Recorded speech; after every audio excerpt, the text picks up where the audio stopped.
नमस्कार। नमस्कार पशुपालक भाइयों। मैं डॉक्टर धर्माराम चौधरी, पशुपालक प्रशिक्षण संस्थान जोधपुर से आपका हार्दिक स्वागत करता हूं। आज का जो विषय है हमारा लंपी स्किन डिजीज़, ये एक नवीन बीमारी है जो विदेश के रास्ते होते हुए भारत में प्रवेश कर चुकी है। इस बीमारी में त्वचा जो होती है पशु की वो फफोलेदार हो जाती है। राजस्थान में भी इसके कई केसेस देखने को भी मिल रहे हैं। ये एक वायरल बीमारी है जिसका उचित जो इलाज है वो अभी तक नहीं मिल पाया है। केवल प्रबंधन और अन्य जो लक्षण है उसके आधार पर इसका उपचार किया जा रहा है। चलिए आइए देखते हैं लंपी स्किन डिजीज़ के बारे में। जैसा कि आप देख पा रहे हैं कि इस बीमारी में पशु की पूरी त्वचा पर फफोले बन जाते हैं, फफोलेदार त्वचा हो जाती है। इस आधार पर इसको लंपी स्किन डिजीज़ कहा गया है। इस बीमारी का जो मुख्य बात ये है कि ये फैलती कैसे है। जैसे एक कोई अगर बीमार पशु है और उस बीमार पशु के ऊपर जो मक्खी बैठती है, जो काटने वाली मक्खी होती है, ये जो मक्खी है अपने जो घरेलू मक्खी होती है उसके समान ही दिखाई देती है। ये जो मक्खी है वो उस बीमार पशु पर बैठेगी, उसको अगर काटती है तो उसका जो रक्त होता है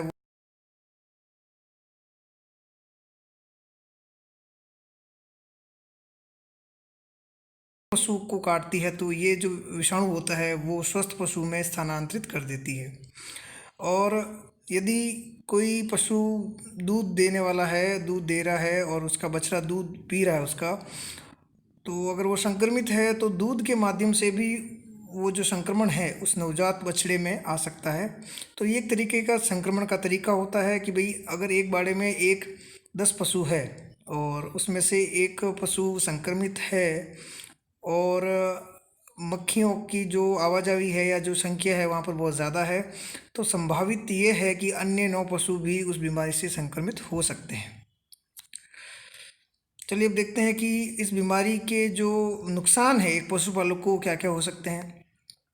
इस बीमारी में सबसे पहला है कि पशु बहुत ही ज़्यादा थक जाता है, कमज़ोर हो जाता है, उसके वज़न में कमी आती है, खून की कमी होती है उसमें। और जब खून की कमी होगी, वज़न में कमी होगी, तो सारी की सारी जो प्रक्रियाएं हैं उसकी, चाहे वो पाचन संबंधी हो चाहे प्रजनन संबंधी हो, वो सारी प्रभावित होती है। अगर वो पशु गाभित है तो हो सकता है उसके अंदर गर्भपात भी हो जाए। यदि पशु जो मांस उत्पादन के या चमड़े उत्पादन के लिए काम में लिए जाते हैं, क्योंकि ये बीमारी जो है वो मुख्य रूप से पशु की त्वचा को नुकसान देती है, तो ऐसे बीमारी से जो संक्रमित पशु होते हैं उनकी मृत्यु उपरांत जो उनकी त्वचा होती है जो चमड़े के रूप में काम में ली जाने वाली है, वो चमड़े के रूप में काम में नहीं ली जाती है, तो एक वो नुकसान भी होता है।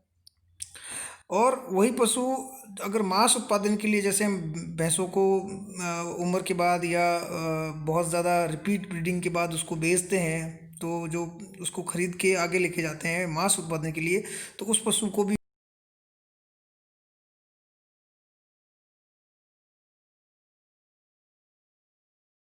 मांस भी आगे काम में लेने के लिए सही नहीं रहता है, तो वो पशु मांस उत्पादन में भी काम में नहीं आता है।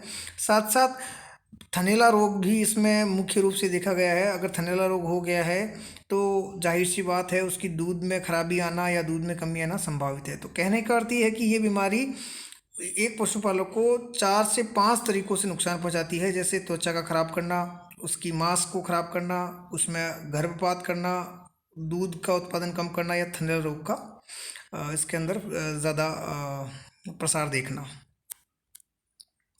अब जब हम बात कर रहे हैं इसके उपचार की, तो हालांकि विषाणु जनित बीमारी है तो इसका उपचार अभी तक नहीं है। तो 2 तरीके हम कर सकते हैं इसमें कि सबसे पहले तो क्योंकि इस बीमारी का जो मुख्य फैलने का तरीका है वो मक्खियों के थ्रू होता है, तो हमें सबसे पहले मक्खियों को नियंत्रित करना है। तो बाज़ार में बहुत सारे ऐसे उत्पाद आते हैं जो फ्लाई रिपेलेंट जिनको अपन बोलते हैं, स्प्रे के रूप में या लिक्विड के रूप में, वो अपन काम में ले सकते हैं। या जो एक देसी तरीका होता है कि फॉगिंग करवाना या कंडे जलाना या सूखी हुई नीम की पत्तियों से उसमें धुआं करना, जिससे मक्खियों का जो आक्रमण होता है पशुओं पर वो थोड़ा कम हो जाता है।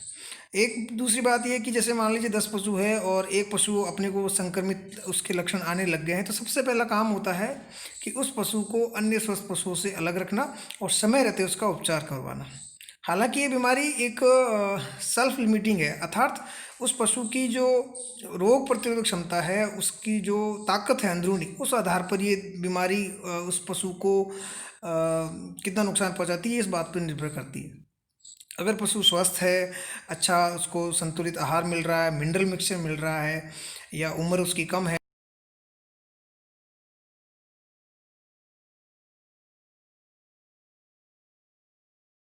बीमारी है, लेकिन फिर भी अपने को जो प्रबंधन के तौर पर जो ध्यान रखने वाली बातें हैं वो ये है कि पशु में जैसे ही लक्षण आए सबसे पहले उस पशु को अलग करें, और बाड़े के अंदर मक्खियों के जो संख्या है उनको कम करें, बाड़ी की सफाई रखें, जैसे गोबर को समय पे हटाना, गोबर का जो इकट्ठा करने का स्थान है वो गाय बांधने पशु बांधने से थोड़ा दूर हो, ताकि एक पशु से दूसरे पशु में इसका संक्रमण ना फैले। और जैसे ही पशु में संक्रमण के लक्षण दिखाई दें, तुरंत हम पशु चिकित्सक की सलाह लेकर उसका त्वरित प्रभाव से उपचार अपन शुरू कर सकते हैं। साथ ही कोरोना बीमारी के मद्देनज़र बार बार हाथ धोएं, मास्क पहने, कम से कम कांटेक्ट रखें, और छींकते वक्त जो है जो एटिकेट्स होते हैं उसका ध्यान रखें। धन्यवाद।